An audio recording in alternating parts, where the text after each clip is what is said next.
Jes, toivottavasti tässä näkyy. Eli olisi hyvä saada sulla tänne rintarangalle keskiselälle vähän liikkuvuutta. Et sanotaan, että tänne hartiaseudulta aina tähän johonkin keskiselkään.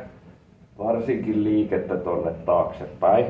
Niin sitä pystyy helposti edistämään tälle, että ostaa kaupasta tällaisen, missä on niinku 2 palloa vierekkäin.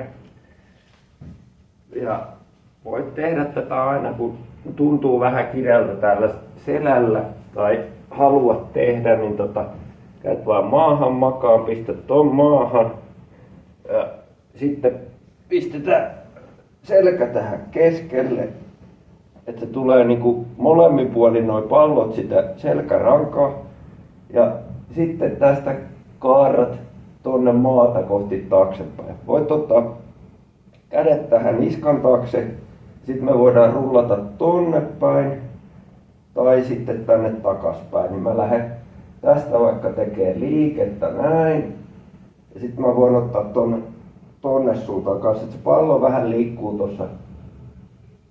Tai mä itse niinku tavallaan samalla teen tällaista liikettä.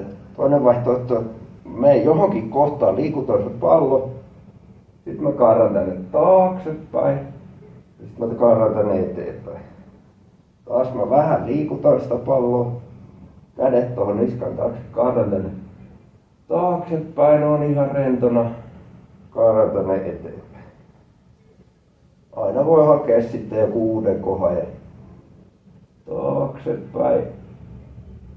Ja eteenpäin. Tuolla se saa vähän liikettä se selkä, niin se voi auttaa sinne, että se selkä liikkuu hyvin taaksepäin, vähän helpottaa sitä.